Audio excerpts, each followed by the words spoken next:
problemáticas pues más generales, no sé, la falta de recursos, más planteles, cómo han vivido la crisis económica, incluso, o sea, la situación en general por la cual pues han venido a movilizarse. Mira, en Guerrero, específicamente en la región de la montaña alta, siempre hemos tenido este tipo de carencias, lo que es la falta de infraestructura, espacios dignos donde nuestros alumnos puedan recibir clases.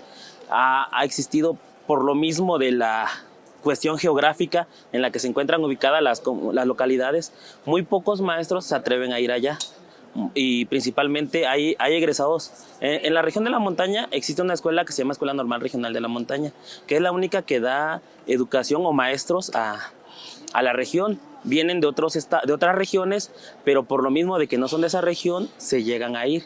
Y entonces año con año estamos sufriendo esta falta de maestros.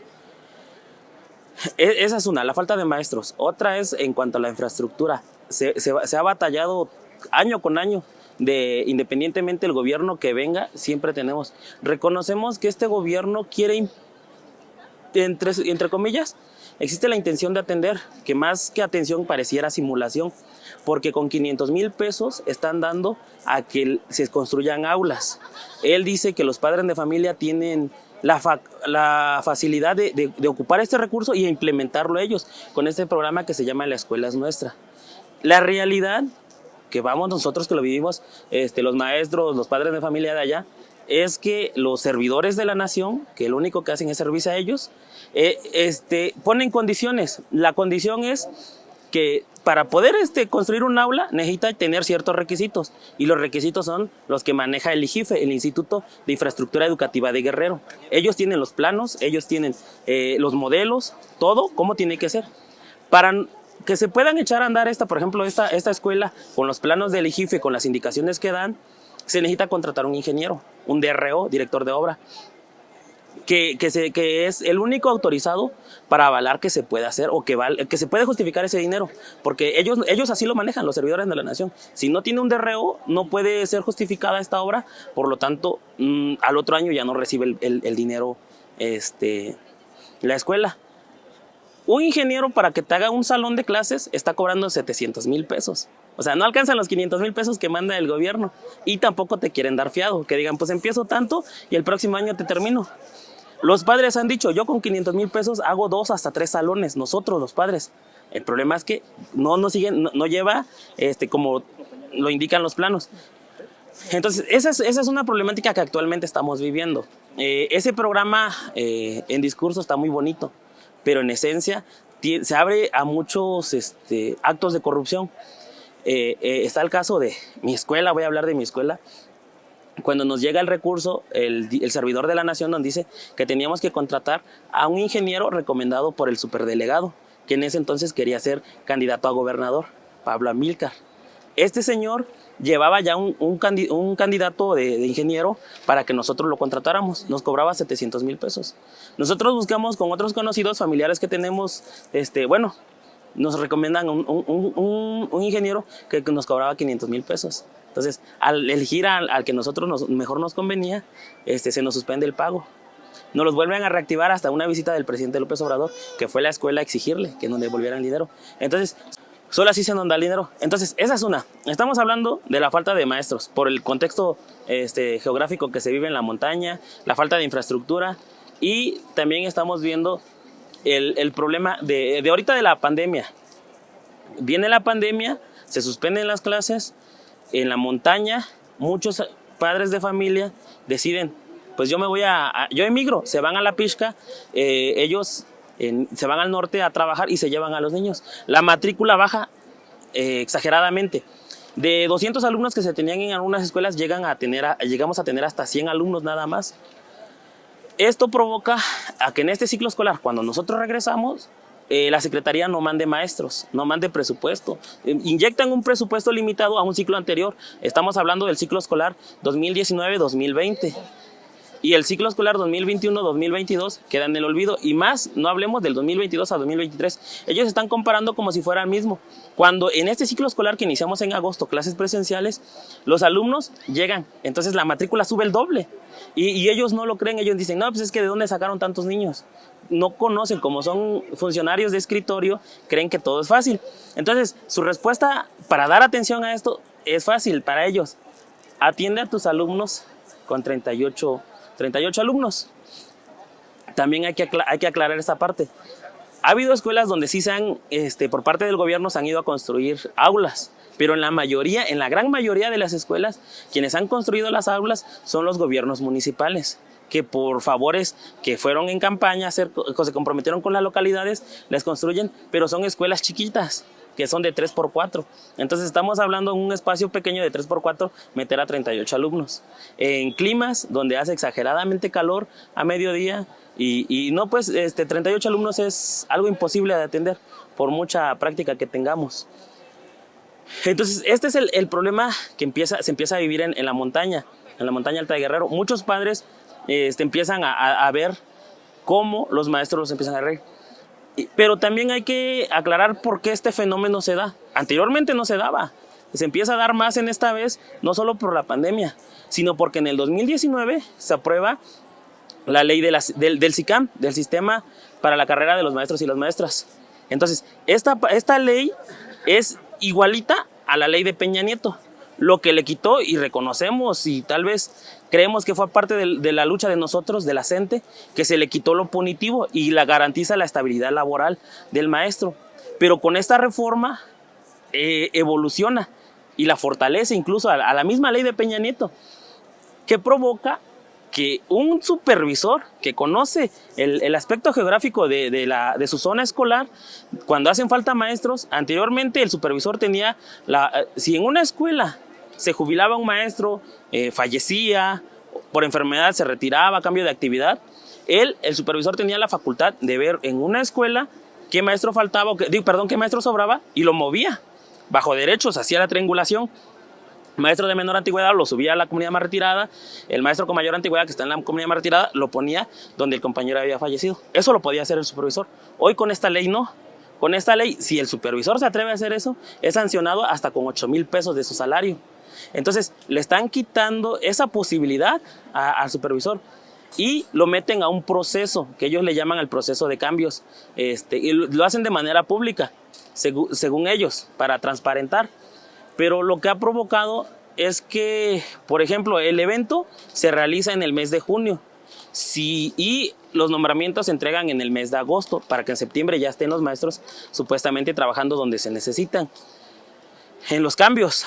Pero si un maestro fallece en noviembre, o en el caso de Guerrero, que ahorita salió la convocatoria para jubilación, que se van a jubilar muchos, en enero va a haber una vacancia de maestros por todos los que se van a jubilar, pero ni un supervisor va a poder mover hasta que los maestros hasta que se haga el proceso de la UCICAM, que es en el mes de junio. O sea, van a esperar un año los maestros, los alumnos sin maestro. Y lo que dicen es fácil, es que un maestro debe atender a 38 alumnos, 40 si es necesario, 45, atiéndanlos. Y bueno, de por sí la labor del magisterio es enorme. En nuestra comunidad se tiene que enseñar en la lengua materna y en español. Se les tiene que enseñar a leer y a escribir en su lengua y se les tiene que escribir en una segunda lengua que es el castellano, pues el español que hablamos nosotros. Entonces eso es lo que dificulta a un maestro ofertar la calidad que el Estado requiere a esta nueva escuela mexicana que tanto pregona este gobierno. Entonces, eso ha llevado una cadenita, o parece un dominó que va de un problema tras otro, que ha orillado a que los padres nos insistan a nosotros los maestros. Ustedes siempre se han ido en movimiento, vayan, luchen, porque esta vez no están haciendo nada. Decían, ya estuvieron, ahora vayan a luchar. O sea, es una exigencia incluso de los padres de familia el que hoy estemos acá. Por eso lo hemos dicho, es representativa. Si el día de mañana nos llegan a reprimir, si el día de mañana nos llegan a hacer lo que quieran, tengan por seguro que aquí van a estar los padres de familia.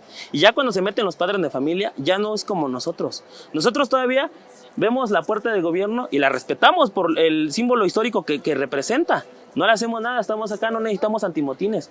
Pero cuando llegan los padres enojados, cuando llega el pueblo enardecido, a él no le importa la historia, a él no le importa lo que representa esa puerta. Ellos son capaces de entrar con tal de ser escuchados. Entonces, esa parte del gobierno no lo ha querido entender o no lo quiere reconocer. Es cierto, tiene el gran apoyo como ningún otro presidente lo ha tenido en México, por lo mismo de todo lo que nos ha representado los antiguos gobiernos. Pero también es cierto que precisamente porque lo apoyamos, digo lo apoyamos porque muchos aquí de los que estamos lo apoyamos. El magisterio jugó un papel importante para que el presidente López Obrador llegara a donde está ahorita. Y ahorita que no nos escuche, que no atienda las demandas a las que él se comprometió con el pueblo. Entonces yo creo que sí tiene que voltear a ver el magisterio, porque estas problemáticas van trayendo y nada más por una ley que dice o que se la han apropiado ellos, pero sin darse cuenta, aceptémoslo. En Morena se infiltraron muchos de otros partidos y entonces están luchando a capa y espada, haciéndole creer a Morena que esa ley es de ellos, cuando esa ley no es de ellos porque no tuvo consenso de las bases, no tuvo consenso de los magisterios movilizados, de los que conocemos la problemática, no tuvo. Entonces, esta parte, nosotros por eso luchamos, para eliminar la ley de la UCICAM, entre otras demandas. Las demandas federales son esas, la ley de la UCICAM, luchamos también contra la ley de que aprobó Calderón en el 2007, que es la reforma a la ley del ISSSTE, porque nos está obligando a trabajar hasta los 65 años de edad, mínimamente cotizando al ISSSTE 30 años. Entonces, también esta ley nos está pidiendo a nosotros los maestros tener un ahorro solidario, una cuenta individual que les llamen como una Afore. Nos están pidiendo límites de dinero. Entonces, desconocemos, unos hablan, la ley dice que de 1,5 millones, otros de 2 millones de ahorro para podernos jubilar. Y bueno, en mi caso yo tengo 12 años en servicio, checo mi estado de cuenta en el mes de mayo y tengo 215,000 ahorrados. Echamosle cuentas, en 12 años 215,000 pesos, eso significa que para que yo ahorre mínimamente mis 2-3 millones, tendría que trabajar 50 años en servicio, casi 70 años de edad. Entonces, no voy a tener una jubilación. O sea, le está apostando eso al Estado, a que no exista una jubilación digna para el magisterio. Precisamente por eso, hoy los maestros que entendemos esa situación, aquí estamos, que queremos una jubilación digna. Por eso, si usted se da cuenta, la mayoría de los que estamos acá somos jóvenes. Los compañeros que ya lucharon están allá, empujándonos a nosotros, pero si es necesario se van a venir, vuelvo a insistir, este es un representativo y la mayoría somos jóvenes, porque nos preocupa esta parte de cómo nos vamos a jubilar. Entonces, esas son las demandas principales a nivel federal, se podría decir. También nos acompañan compañeros jubilados. De aquel lado están los compañeros jubilados que ellos están luchando porque también en el 2020, si no me equivoco, cambian o echan a andar una ley que aprobó Peña Nieto con lo de la ley de la UMA, que era principalmente para pagos de multas, pagos de servicios, etcétera. Y deciden cambiarlo y ponerlo para pago de pensiones. Cuando los compañeros jubilados estuvieron activos, ellos cotizaron en salarios mínimos a su pensión, para que pudieran recibir una pensión en salarios mínimos. Ahorita los salarios mínimos han incrementado muy bien, hay que decirlo. Más o menos, si no me equivoco, un salario mínimo está alrededor de 180 pesos, 160, si no me equivoco. Y una UMA está alrededor de 80 pesos, casi el doble de diferencia. Entonces estamos viendo que a un jubilado se le está quitando casi el 40% de su pensión que por derecho corresponde, porque cuando fue activo cotizó en salarios mínimos y ahora en UMAS le reducen. Entonces ahí vemos que hay una contradicción cuando dice que se está atendiendo, cuando en la realidad no. Esas son, se podría decir, las demandas nacionales. Como Guerrero tenemos demandas también estatales. Una de las demandas estatales es la creación de la Subsecretaría de Educación de los Pueblos Originarios. Esta Subsecretaría de Educación de los Pueblos Originarios fue impulsada desde el 2008, cuando sale la Alianza por la Calidad Educativa. Nosotros proponíamos que como pueblos originarios necesitábamos una educación exclusiva para los pueblos originarios. Desde ahí se empieza a trabajar. En el gobierno de Rogelio Ortega, el gobierno interino de Guerrero, se publica en el Diario Oficial de la Federación la aprobación de dicha subsecretaría. Pasan los gobiernos, pasa el gobierno de Astudillo, no se echa a andar, no se le inyecta presupuesto, llega la gobernadora Evelyn en su campaña, o sea, tampoco es una ocurrencia de nosotros exigirlo. Ella en su campaña lo prometió al magisterio porque sabía que éramos sus aliados. En ese entonces, según el gobierno de la 4T, éramos sus aliados. Ahorita ya somos unos desconocidos para ellos. Ella en sus promesas de campaña prometió que iba a crear y que iba a inyectarle un recurso a la Subsecretaría de Educación de los Pueblos Originarios del Estado de Guerrero, cosa que hasta ahorita no lo ha hecho. Entonces, esa es una. La otra es la auditoría al Plan de Previsión Social, que nosotros lo conocemos como PPS.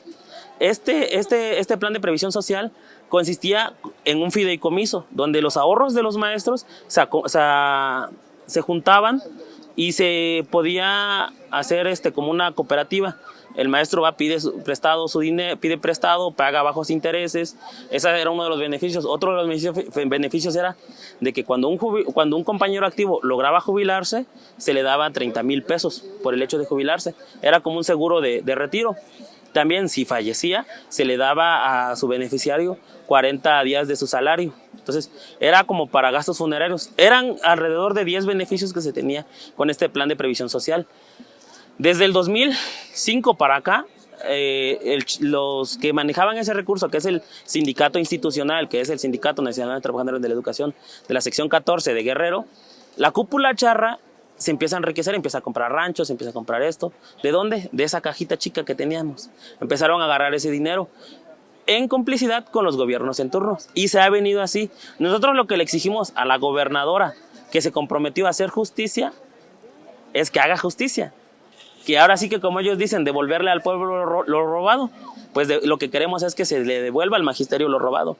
Que se vea dónde quedó ese dinero, quién lo agarró y en qué se lo gastó. Que lo devuelva y que se vaya a la cárcel los responsables de ese desfalco, porque es mucho dinero. Entonces, eso es lo que estábamos pidiendo en Guerrero.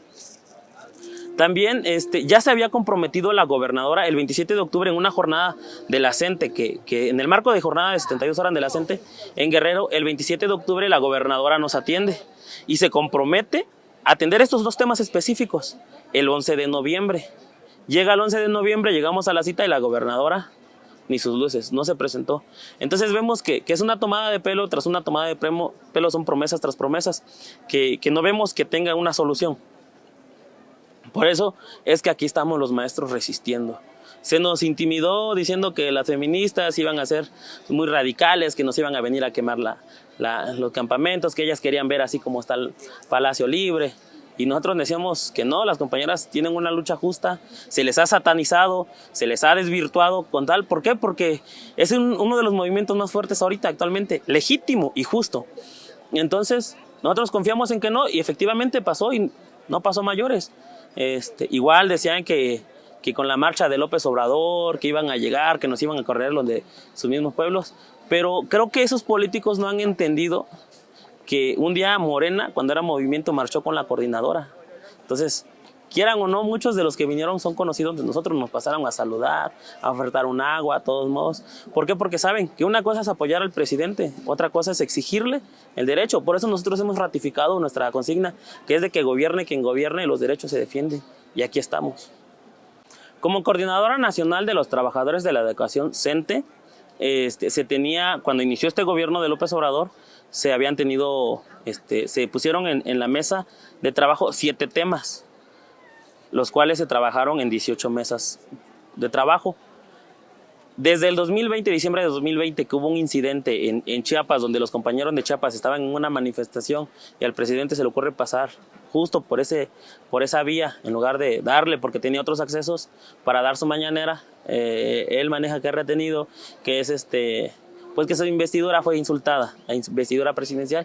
Desde ahí decide romper el diálogo con la CENTE, los que un día él dijo que fuimos sus aliados, y empieza a hacer la interlocución con los charros. Incluso les crea una ley para darle legitimidad, para quitarnos incluso a nosotros esa representatividad, que es la ley de democratización del CENTE, pero en realidad es una simulación.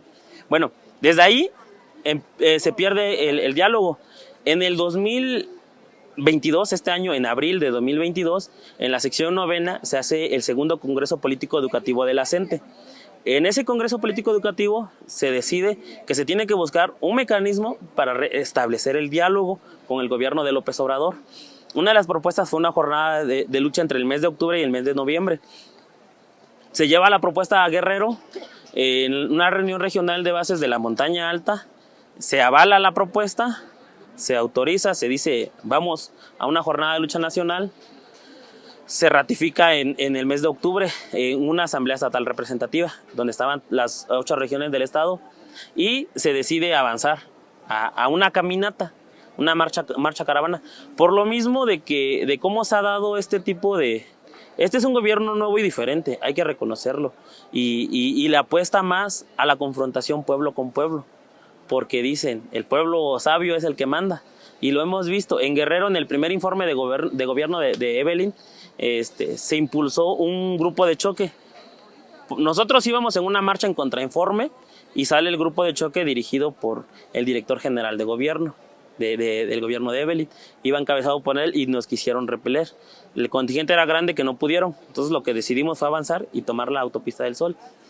Entonces, al ver este tipo de cosas, también en otras ocasiones que hemos hecho actividades en Guerrero, bloquear, vemos cómo su pueblo va, nos insulta, nos provoca, queriendo hacernos caer en provocación para que digan, no, pues es que hubo una confrontación pueblo contra pueblo. Ya lo hicieron anteriormente en Tlapa con el gobierno de Rogelio Ortega en el 2015, cuando asesinaron a nuestro camarada Antonio Vivar Díaz, golpearon al compañero Juan Tenorio. Fue el pueblo, comandado por los mismos. Entonces, viendo esto, que sabíamos que iba a poder hacer, decidimos cambiar la estrategia. Si anteriormente éramos radicales, vamos a ser pacíficos, vamos a hacer un movimiento de resistencia. Y se determinó iniciar una marcha el 14 de noviembre de Guerrero a la Ciudad de México. Iniciamos nuestro caminar, el gobierno se enteró, se enteraron, venimos haciendo ciertas actividades de volanteo, de bloqueos, de toma de liberación de plumas en las diferentes casetas que tuvimos a nuestro paso, y el 22 de noviembre llegamos a Tasqueña en una marcha hasta este lugar, desde Tasqueña a este lugar. Antes de llegar aquí al Zócalo, se acercaron un enlace de la Secretaría de Educación Pública y ofertaron una mesa de alto nivel, de funcionarios de alto nivel. Ellos decían que no nos instaláramos, que nos fuéramos para otro lado, que no fuéramos al Zócalo. Por lo mismo que ya les decíamos que venía la marcha feminista, que venía el evento de López Obrador, del presidente de sus 4 años, y decidimos, no, vamos a valorarlo. No, pues que el 24 va a ser su mesa, adelante. En aras de avanzar el diálogo, el 23 nos instalamos, no accionamos, porque dijimos, si ya se abrió la puerta de diálogo, esperemos, vamos al diálogo. No se hizo nada. El 24 en la mañana se comprometieron a llamarnos a nuestros representantes, a la dirección política, y no los llamaron. Decidimos tomar la Secretaría de Educación Pública aquí en Santo Domingo, y nuevamente nos dicen, va a la mesa a las 8 de la noche. Nuevamente nos retiramos y nuevamente se cancela. Pasa el evento del presidente y ahorita se cancelaron todas las mesas. No hay ni una mesa de alto impacto. Dicen, si quieren los va a atender un director general de quién sabe dónde lo sacaron. Entonces, estamos viendo que lo único que querían era tener el Zócalo, no querían manchar la imagen en su evento. Eran promesas que no iban a cumplir. Era una mesa que no se iba a llevar a cabo. Lo único que querían es que nos retiráramos para que no pudiéramos entrar. Entonces, y eso lo vemos. Ellos dicen que nos atienden, incluso el mismo subsecretario de Gobernación del Estado de Guerrero dijo que se iba a venir la gobernadora a atendernos ese día, y cosa que nunca llegaron. Entonces vemos que nada más es un discurso vacío, es un discurso para que la sociedad crea que sí se nos está atendiendo, cuando la realidad es otra, no se nos está atendiendo. El día de ayer fuimos a Gobernación. Hoy nuevamente, ayer se le fue a entregar a la Oficialía de Gobernación un oficio de audiencia, porque tenemos derecho de audiencia. También fuimos a la Secretaría aquí a Santo Domingo a entregar ese mismo oficio y no hemos tenido respuesta. Hoy se bloqueó nuevamente Gobernación y nos dicen que nos iba a atender el titular de la unidad de gobierno, que anteriormente era el subsecretario de Gobernación, que ahorita es Sebastián William Ulim. Entonces, pero nos pedían que liberáramos un acceso, que iban a sacar material y que... Dijimos, bueno, nosotros lo que queremos es que se empiece allá, o sea, como sea que se empiece el diálogo, buscar a que se aperture. Se libera el acceso que ellos pedían, entra a la comisión y llegan en la misma postura de decir, No hay nada, empecemos con las secretarias, con las mesas técnicas, que son las de más bajo nivel, que es nada más para recepción de documentos y así. Entonces, ahorita se va a tener una asamblea de bases, el cual va a determinar el rumbo del movimiento, si permanecemos, si seguimos, qué tipo de acciones, si seguimos de manera pacífica o se empieza a radicalizar. Pero bueno, lo va a determinar la base. Eso es hasta el día de hoy.